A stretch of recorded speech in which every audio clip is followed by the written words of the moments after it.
Video games continue to become more and more standardized. There's a lot of things we see across a lot of different games, but some stuff really surprises us. Hi folks, it's Falcon, and today on gameranx, 10 things we can't believe developers thought of. And number 10 is shooting the bell in Resident Evil 4. Everybody remembers the big opening village shootout in Resident Evil 4. It was tough in the original, and in some ways it's actually a little tougher in the remake. In the original, you could mostly avoid having to deal with the chainsaw man that appears when you go into the house with a shotgun, but in the remake, he's gonna appear to torment you either way. Yeah, I know, the chainsaw guy appears either way in the original game, but there's no cutscene, and he's relatively easy to wait out. In both versions of the game, the sequence ends the same way, with the town bell ringing, which causes everyone to stop and shuffle themselves into the town hall building. So, if you just pull out a gun and shoot the bell, it'll ring, which will trigger the end of the fight.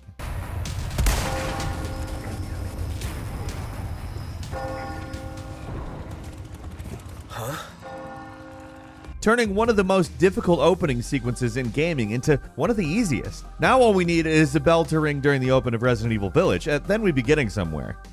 And number 9 is Skyrim, stopping the assassin in Markarth. When you first enter the town of Markarth in Skyrim, you'll almost always see this scene where an assassin attacks and kills a woman, which kicks off the big quest line of the town. It all happens pretty quickly, but if you're going fast enough, it's actually possible to intervene and stop the killer before they're able to do anything. What's especially interesting about this, though, is that the game actually takes this into account, and you get some unique dialogue from the woman you saved. In so many games, they just make it so if someone's scripted to die, they die no matter what. But here, they actually put in a little effort to reward the more quick-witted players. Now, it doesn't, make a huge difference in the quest or anything, but all in all, it's a good detail for players who managed to kill the assassin before they were able to accomplish their mission. Like in a lot of games, you might go, I did it, I stopped this thing, and then get nothing, and the game just doesn't treat it like anything different has happened. But it's pretty badass this game actually takes into account your actual actions.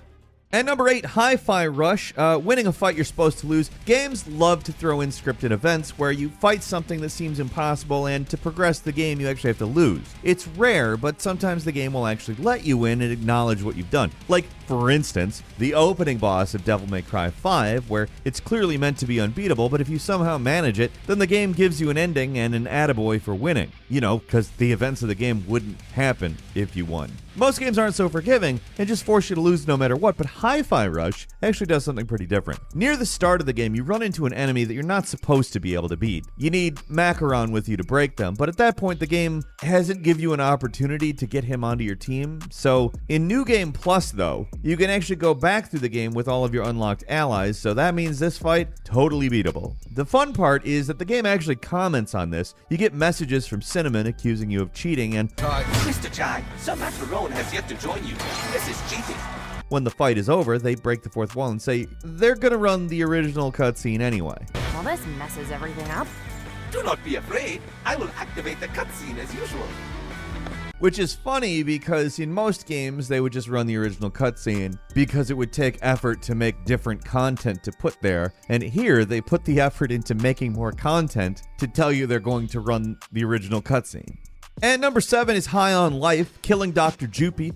So, in High on Life, you can mortally wound one of these bosses, Douglas, while he's masquerading as Dr. Jupy, before its intended boss battle. Dr. Jupy is completely defenseless, and if you do so, he'll be dead by the time you reach its arena. The problem is, he'll be replaced by another boss, which is Douglas's suit, working on autopilot after detecting the death of its owner. Completely identical gameplay-wise. Basically, Douglas is one of the bigger bounties, and Dr. Jupy is this character that you meet on the way to kill Douglas and turns out to be him. I don't know, it's not really that hard to tell that's what's going on here. The thing is, even though you have to fight the boss one way or the other, it kind of makes you feel clever, because if you kill Dr. Jupy, you kill Douglas. That means you saw through the lies, man. But thing is, as soon as you realize you can shoot him, which you can't do with other allies, you might not even think about it. Did you say you're heading to find Douglas too? Hey, come on, His office we're is not that gonna big shoot this building little up guy. on top of He's a Great cute Town, little but guy. there's Don't a let's zip not line scare just him. past you. But you can. There's a couple of really annoying pipe puzzles you can skip by doing this too, so it's actually worth doing even though it doesn't let you skip the boss fight. Now, I wouldn't put this one in the Metal Gear Solid 3 levels of deep file, but it's a fun little thing that the developers thought of that honestly I wouldn't have figured you could do.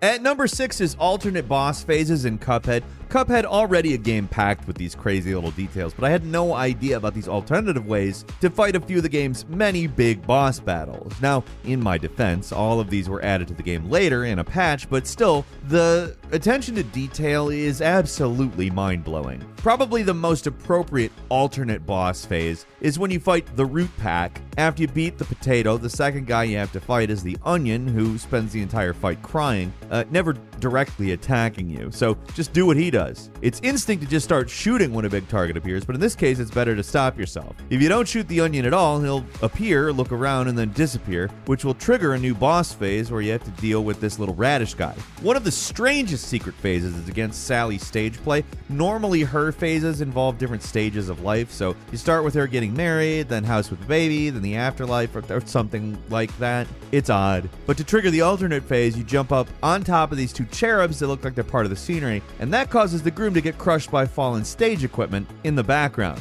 Now, instead of being a housewife, the second stage has Sally fight you outside a nunnery with little nuns throwing crosses at you. This even changes the final stage where the groom appears as a spirit and has the little cherubs attack you. There's more, but they're all like that in some way or another, and they don't necessarily make any of the fights easier. They're just fun to trigger and add a little more replayability to Cuphead's already insanely good boss fights.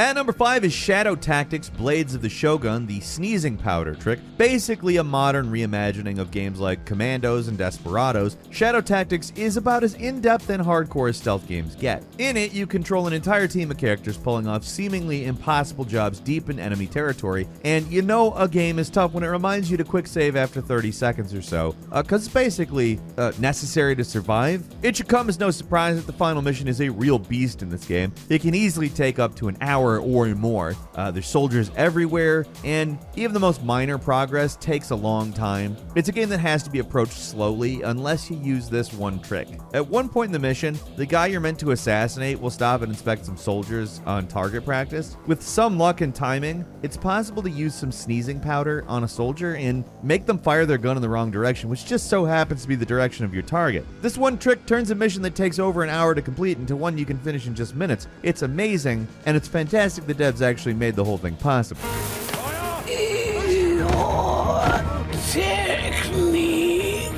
At number 4, an easy way to end the hostage situation in Dishonored. Now, these games are jam-packed with little details. Probably one of the most surprising, at least to me, is this one, though. During the final mission, you confront Admiral Havelock on top of the lighthouse on King Sparrow Island. Depending on whether you've got low chaos or high chaos, this mission plays out really differently. On high chaos, all the conspirators turn on each other, and when you confront Havelock, he's much more paranoid and takes the Princess Emily Caldwin hostage when you encounter him. Thing is, a lot of different things can happen here. You're not scripted to save Emily. She can die if you do the wrong thing, so most players probably do the most direct thing and shoot him in the head. That's not the only way you can resolve things, though. One of the more clever tricks is you can use the possession power on Havelock, which triggers a unique sequence where Emily recognizes that you're controlling her former captor and leaves on her own. Then you're free to just do whatever. If you actually have the possession power, it's a safe and easy way to resolve things so you can get the best possible ending. Not every plot critical character can be possessed, so being able to do it and having it acknowledged by the characters is an impressive detail for the developers to include.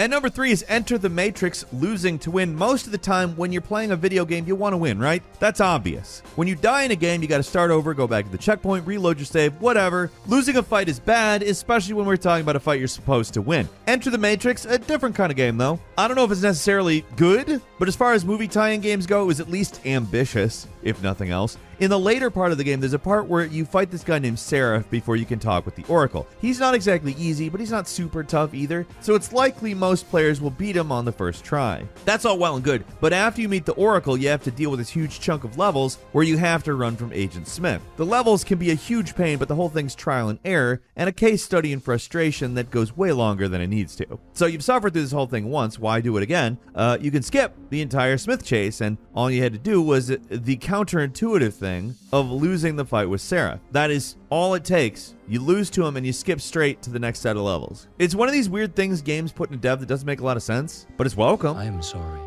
but the Oracle was mistaken. You cannot help us.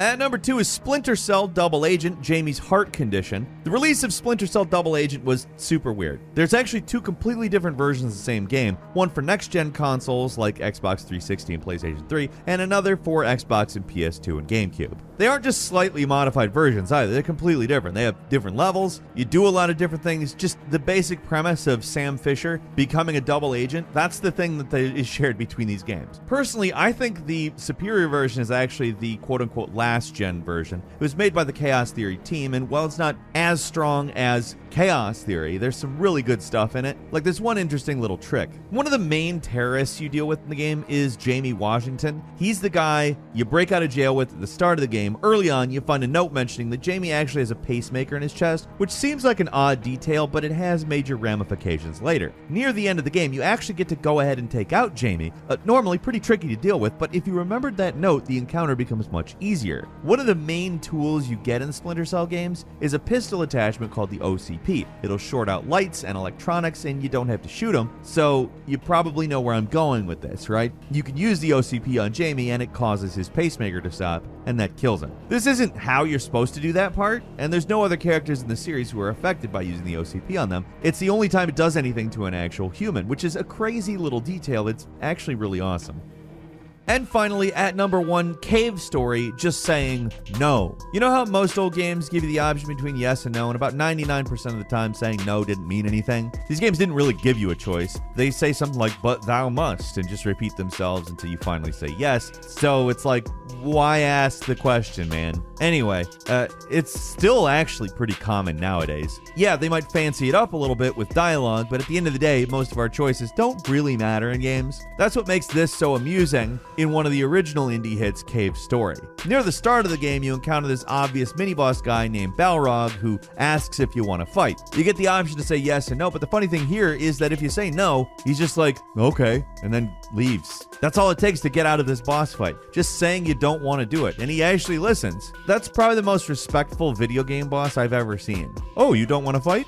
Why would I fight you then? Video games would be so much easier if you could just choose to fight a boss or not. Yeah, sorry, I don't feel like it today. Then boom, victory music, roll credits. That's the end. With some games, if only we could be so lucky, right? And that's all for today. Leave us a comment, let us know what you think. If you like this video, click like. If you're not subscribed, now's a great time to do so. We upload brand new videos every day of the week. Best way to see them first is, of course, a subscription, so click subscribe. Don't forget to enable notifications, and as always, we thank you very much for watching this video. I'm Falcon. You can follow me on Twitter at Falcon the Hero. We'll see you next time, right here on Game Ranks.